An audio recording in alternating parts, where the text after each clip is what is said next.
Diretsahang inihayag ni Senator Ping Lacson na handang-handa na ang bagong mayorya sa Senado laban sa mga posibleng dirty tricks o maruruming balak ni Senator Alan Peter Cayetano pagdating ng special session.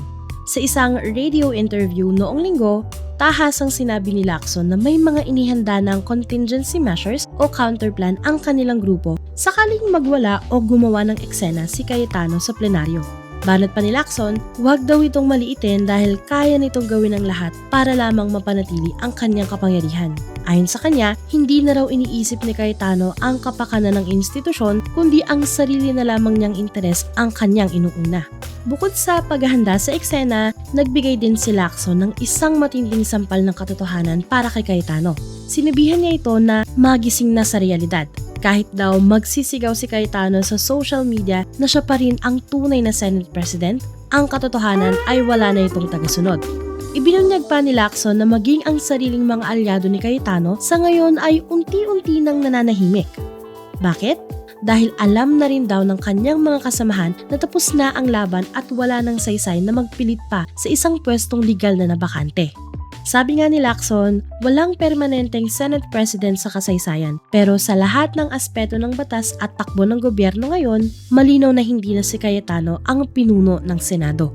Dahil dito, hinamon ni Lacson si Cayetano na itigil na ang paggawa ng ingay sa social media. Kung talagang matapang at may mga katwiran daw ito, dalhin ito ang debate sa mismong plenaryo ng Senado at huwag magtago sa likod ng Facebook Live. Matatandaan na selyado na ang suporta ng buong pamahalaan sa liderato ni Acting Senate President Win Gatchalian.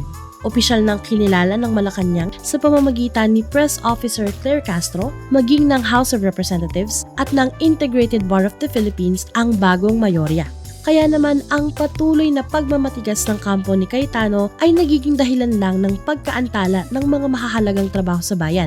Tulad ng mga usapin sa Commission on Appointments na na-boycott noong unang bahagi ng Hunyo. Ang pinakamalaking patunay na gumuho na ang pader ni Cayetano ay ang desisyon ng kanyang sariling mga kasamahan. Pinuri ni Lacson si Senator Joel Villanueva na kahit kilalang alyado ni Cayetano ay opisyal nang nagpahayag na dadalo ito sa special session kapag ipinatawag ni Pangulong Bongbong Marcos. Ayon kay Villanueva, hindi ito ang tamang panahon para pumili ng panig o mag-away sa politika dahil mas mahalaga ang trabaho para sa mga Pilipino. Umaasa si Lacson na ganito rin ang magiging liderato at attitude ng iba pang senador sa bloc ni Cayetano upang tuluyan ng matapos ang krisis sa kapangyarihan. Sa madaling salita, habang ang mayorya ni Gatchalian ay nakatutok sa pagbabalik ng normal na operasyon ng Senado, si Cayetano na lang ang natitirang humaharang sa pintuan. Ang bangayan na ito sa loob ng Senado ay nagpapakita sa atin ng isang mahalagang bagay. Sa totoong buhay, ang tunay na lakas ng isang organisasyon o ng ating lipunan ay hindi nakukuha sa kung gaano ka kaingay magreklamo kapag hindi na ikaw ang bida. Ang tunay na tibay ay nakikita sa kung paano mo nirerespeto ang takbo ng nakararami. Kapag natutunan nating tanggapin na ang bawat posisyon ay may dulo, mas nagiging madali para sa atin na magtulungan sa halip na mag-away. Hindi natin kailangang maging senador para maunawaan ito. Sa ating mga komunidad at pamilya, ang pagpapakumbaba at pag-una sa kapakanan ng lahat ang tanging paraan para umasenso. Ang pag-unlad ng ating bayan ay hindi pwedeng mahinto dahil lang sa isang tao na ayaw bumitaw sa kanyang sariling kwento.